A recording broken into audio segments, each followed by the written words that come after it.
Mari kita berdoa.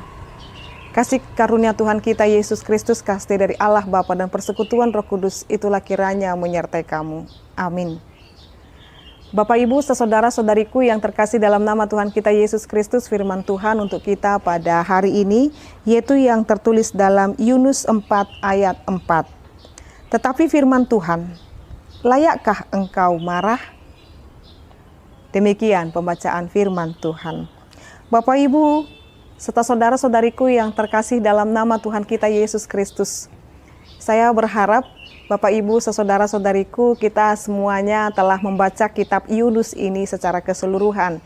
Di samping kitab Yunus ini memiliki pasal yang tidak begitu banyak, dan kisah yang disebutkan dalam kitab Yunus ini membuat kita dan memahami ternyata segala sesuatu tidak harus berjalan sesuai dengan pemikiran kita, tetapi berjalan sesuai dengan pemikiran Allah.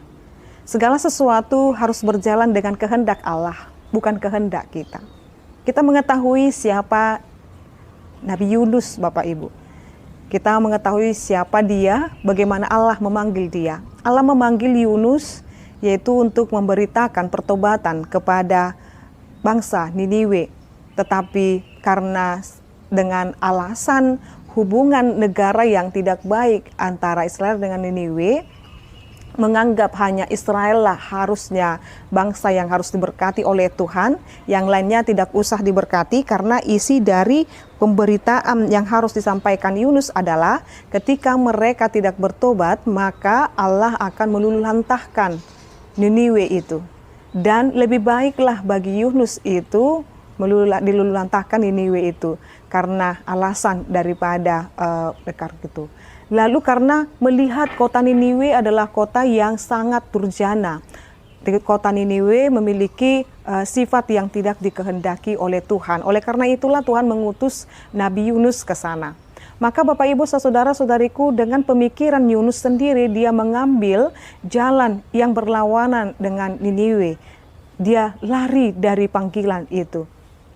Tetapi Allah dengan caranya yang sungguh luar biasa membalikkan dia dengan ketika orang-orang yang ada di kapal yang menuju ke Tarsus itu melemparkan dia ke laut, dan ikan yang sangat besar memakannya, membuat dia di dalam perutnya selama 3 hari 3 malam dan memuntahkannya tepat di perairan di daratan Niniwe. Lalu di sana dia ketika telah sampai, ya sudah menurut daripada Yunus, jikalau saya sudah sampai sini, ya saya beritakan sajalah, bertobatlah kalian orang Niniwe. Kalau kalian tidak bertobat, Tuhan akan meluluhlantahkan kota kalian ini. Nah, ketika raja atau petinggi daripada kota Niniwe mendengarkan itu, Allah Israel telah memperingatkan mereka, mereka langsung bertobat besar-besaran Bapak Ibu. Mereka langsung mengindahkan apa yang dikatakan oleh Tuhan. Mereka melakukan apa yang dikehendaki oleh Tuhan, yaitu pertobatan.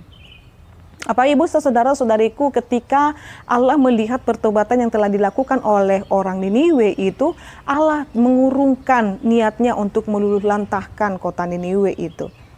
Allah mengurungkan niatnya, artinya kota Niniwe itu diselamatkan. Lalu ketika Yunus melihat dan mendengar itu Bapak Ibu, dia kecewa, dia marah.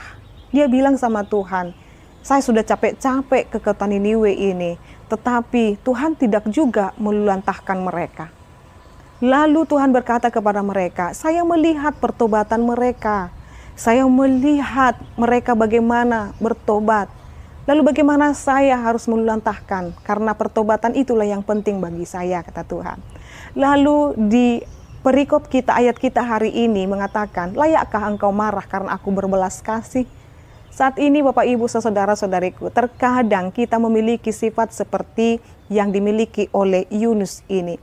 Tanpa alasan kita boleh marah kepada Tuhan. Sesuka kita, hati kita marah kepada Tuhan. Keinginan kita yang tidak terwujud, atau harapan kita yang tidak terwujud, atau masalah kita dengan seseorang, kita boleh jadinya melupakan Tuhan, meninggalkan Tuhan. Bapak Ibu saudara-saudariku, jikalaupun kita harus marah, janganlah kita marah kalau karena itu adalah sesuatu kebenaran. Memberikan belas kasih kepada orang yang bertobat itulah kebenaran Bapak Ibu. Seharusnya Yunus tidak marah Bapak Ibu.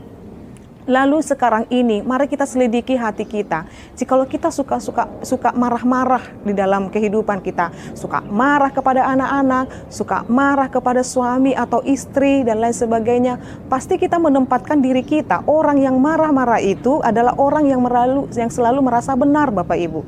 Jadi mari kita perhatikan, jangan-jangan kita suka marah-marah karena kita selalu merasa benar. Kita selalu merasa benar di kantor kita selalu merasa benar di rumah tangga kita selalu merasa benar di gereja kita. Lalu kita suka-suka marah-marah, Bapak Ibu.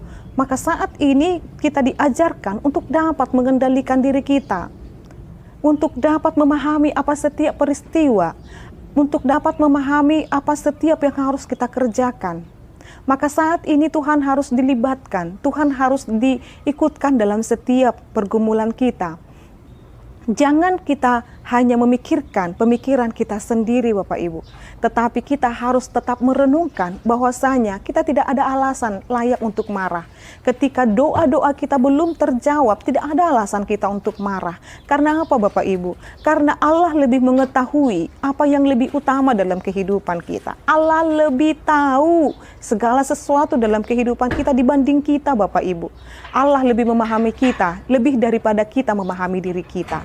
Maka saat ini Tuhan mau berkata kepada kita saat ini, Bapak Ibu, hiduplah di dalam kasih, hiduplah di dalam damai, hiduplah dalam sukacita. Buanglah amarahmu, buanglah kebencianmu, buanglah yang membuat dirimu menjadi terhambat di dalam bersukacita dan bersekutu kepada Tuhan. Saat ini bebaskan dirimu dari amarah, biarlah Tuhan bekerja, biarlah Allah bekerja dengan belas kasihannya kepada Bapak Ibu. Tuhan Yesus memberkati. Kita berdoa. Terima kasih Allah Bapa kami, biarlah kami selalu diajarkan untuk dapat mengelola emosi kami, mengelola kehidupan kami, supaya kami tidak cepat marah-marah untuk setiap panggilan Tuhan, untuk setiap rencana Tuhan dalam kehidupan kami. Biar kami terus diubahkan menjadi memiliki hati yang damai dan bersukacita. Hanya padamu kami berserah Tuhan, sebab kami yakin dan percaya Engkau yang mengendalikan hati dan pikiran kami. Dalam nama Yesus Kristus kami telah berdoa dan mengucap syukur. Anugerah daripada Tuhan kita Yesus Kristus, kasih dari Allah Bapa dan persekutuan Roh Kudus, itulah kiranya menyertai dan memberkatimu sekarang sampai selama-lamanya. Amin. Selamat pagi Bapak Ibu saudara-saudariku, Tuhan Yesus memberkati. Shalom.